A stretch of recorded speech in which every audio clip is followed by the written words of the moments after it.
One of the questions parents often ask when they first begin exploring private school admissions is this: what is a good ISEE score for private school? Sometimes the question is asked very directly. Parents simply want to know what number their child should aim for.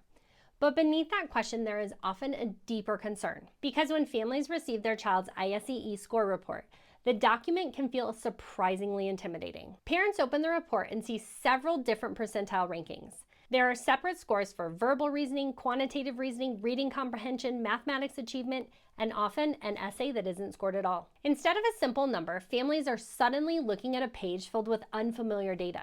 And very quickly, many parents begin wondering something else. Is this score good enough? Did this number just determine my child's chances of getting into private school? Should we retake the test? Or does this mean our child isn't competitive? These are very understandable questions, because the ISEE score report is often the first moment in the admissions process where families see a number attached to their child's application. And numbers have a way of feeling very definitive. But the reality is that many families misunderstand what these scores actually represent and how admissions committees interpret them. Today, we're going to talk about how testing really works inside the private school admissions process. In this video, we'll explore what ISEE percentiles actually mean, why many parents misinterpret their child's score report, and how admissions committees evaluate testing within the larger application.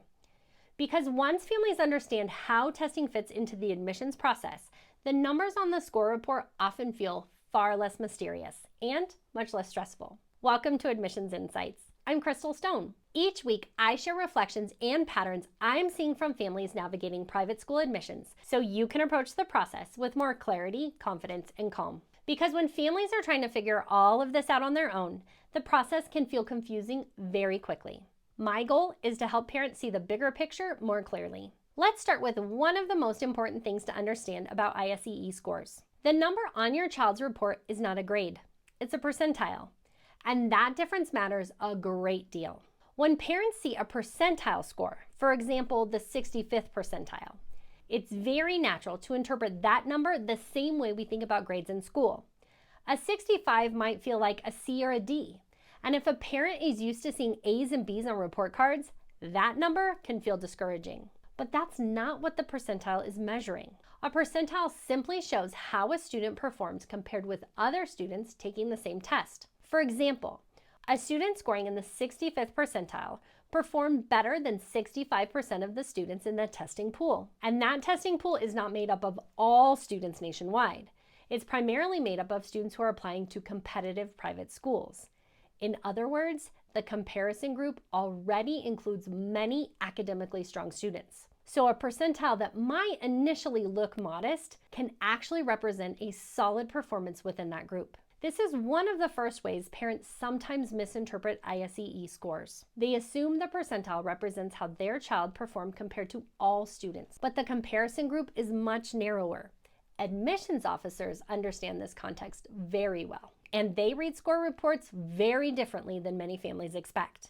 Another reason parents sometimes misread these scores is that they assume admissions committees are looking for a specific cutoff, a particular percentile that determines whether a student is admitted or rejected. But most private schools do not operate within rigid score thresholds. Admissions officers are reviewing entire applications. They look at transcripts, teacher recommendations, interviews, student writing, extracurricular involvement. Testing is interpreted alongside all those elements. In other words, admissions officers are not asking a single question like, is this score high enough? They are asking something much broader. What does this testing profile tell us about how this student learns? Let me give you a quick example. Imagine two students applying to the same school. One student might have very strong classroom grades and teacher recommendations describing them as engaged and curious, but their testing scores fall closer to the middle percentiles. Admissions officers might interpret that profile as a student who performs particularly well in classroom environments. Another student might show extremely high testing percentiles, but more modest classroom grades.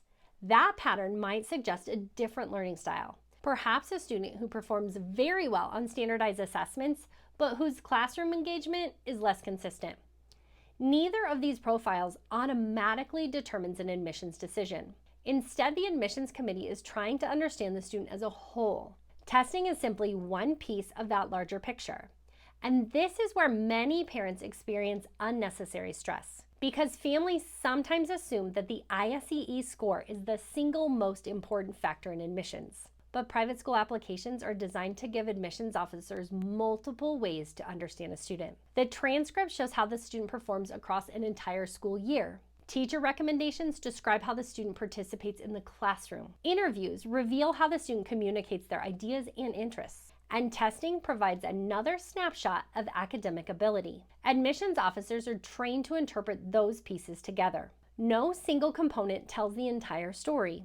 And that's an important perspective to keep in mind when looking at an ISEE score report. The number on that report is not a final judgment about a student's academic potential. It is simply one data point. But here's where something interesting happens. The question parents usually ask is, what is a good ISEE score? But admissions officers are usually thinking about a slightly different question. What score range is typically competitive for schools this family is considering? And that distinction can make the entire admissions process much clearer. To understand what a good ISEE score actually means, it helps to briefly understand how the scoring process works.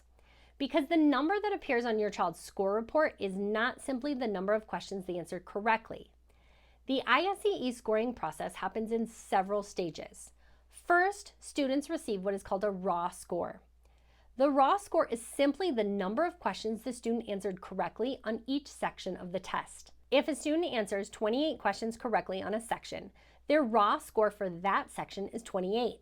But raw scores are not reported directly to families. Instead, the testing organization converts raw scores into scaled scores. Scaled scores adjust for slight variations in difficulty between different versions of the exam. Because students may take the ISEE on different testing dates, the exact set of questions on the test can vary slightly from one administration to the other. Scaling helps ensure that students taking different versions of the test are still evaluated fairly. After that step, the scaled score is converted into a percentile ranking. And this is the number most families focus on when they receive the report. The percentile tells you how your child performed compared with other students in the testing pool. For example, a student in the 75th percentile performed better than 75% of test takers. A student in the 50th percentile performed about the same as the middle of the group, and a student in the 90th percentile performed better than 90% of the students taking the test. At first glance, these numbers can seem very straightforward, but the way admissions committees interpret them is often more nuanced than many families expect. Because private schools are not simply looking for the highest score possible. They're trying to determine whether a student will feel comfortable in the academic environment of the school. That means admissions officers often look at patterns across the score report, rather than focusing on a single number. For example, admissions committees frequently look at the balance between sections. ISEE measures several different academic skills. Verbal reasoning reflects vocabulary development and language patterns. Reading comprehension evaluates how students interpret written material. Quantitative reasoning measures mathematical thinking and problem solving. Mathematics achievement evaluates learned math concepts. Sometimes students perform very consistently across all sections. Other times, the profile shows clear strengths in one area. A student might demonstrate strong reading comprehension, but a slightly lower quantitative reasoning. Another student might show particularly strong mathematical reasoning, but more moderate reading percentiles. Admissions officers often find these patterns helpful because they provide clues about how a student approaches learning. A student with a strong reading comprehension might thrive in a discussion-based classroom where literature and analysis play a large role. A student with strong quantitative reasoning may feel especially comfortable in environments that emphasize analytical thinking or advanced mathematics. These patterns do not necessarily make one student stronger than the other. They simply help admissions officers imagine how the student might engage with the curriculum. Another important detail many families don't realize is that schools themselves rarely publish exact score expectations. Instead, admissions officers evaluate testing within the context of the entire applicant pool each year. Some years, the testing pool may be particularly strong. Other years, the distribution may look slightly different. So rather than operating with strict cutoffs, schools tend to think in terms of general ranges. For many academically rigorous independent schools, testing percentiles somewhere around the 60th to 80th percentile range often fall within a competitive zone. But that range can vary depending on the school and the strength of the applicant pool each year. Scores above that range can certainly strengthen an application, but admissions officers are rarely expecting every admitted student to score in the 90th percentile or higher. And students below those ranges are not automatically excluded either, because again, testing is interpreted alongside the rest of the application. Admissions committees are constantly asking a contextual question. Does this testing profile align with what we see in the rest of the application? If a student's transcript shows strong grades and teacher describes the student as highly engaged in the classroom, admissions officers may interpret testing scores through that lens. If testing appears dramatically different from classroom performance, admissions committees may take a closer look to understand that difference. Sometimes a student may be nervous during the exam. Sometimes a student simply performs differently in time testing environments. Admissions officers understand that standardized tests capture only a brief snapshot of performance. They are careful not to treat that snapshot as the full picture of a student's ability. This is also why many schools allow students to take the ISEE more than once. Not because admissions committees expect perfect scores, but because they understand that testing can vary. Sometimes a second attempt simply allows students to demonstrate their abilities more clearly, but even then, the goal is not perfection. The goal is clarity. Admissions officers are simply trying to understand whether the student is likely to feel comfortable engaging with the academic expectations of the school. If the answer appears to be yes, especially when the rest of the application supports that picture, the testing score usually has done its job. That leads to one of the biggest misconceptions families have about the ISEE. Many parents assume that improving their child's score is the single most important way to strengthen an application. But admissions committees are not building classes by ranking students according to their ISEE scores. They are building learning communities, which means they're evaluating something much broader than testing performance. They want to understand how students engage with ideas, how they participate in discussions, how they approach academic challenges. Testing provides a snapshot of academic ability, but it cannot capture qualities like intellectual curiosity, classroom engagement, or creative thinking. That's why admissions committees spend significant time reading teacher recommendations. Teacher recommendations offer something testing cannot provide: insight into how a student actually behaves in the learning environment. Does the student contribute to class discussions? Do they approach challenging assignments with persistence? Do they collaborate well with classmates? Do they demonstrate curiosity about the material? These observations often carry tremendous weight in the admissions process. Interviews provide another important perspective. Admissions officers are not simply evaluating whether a student gives perfect answers. They are observing how the student communicates their ideas, how they talk about learning, whether they show genuine enthusiasm for subjects that interest them. A student who lights up when discussing a favorite book, a science project, or a historical topic often leaves a strong impression, because that curiosity is exactly what many private schools hope to cultivate. This is why admissions decisions are rarely made by testing alone. Admissions officers are looking for a coherent story. The transcript reflects consistent effort. Teacher recommendations describe an engaged learner. The interview reveals intellectual curiosity, and the testing profile supports the overall picture of academic readiness. When those elements align, admissions officers gain confidence in the student's potential.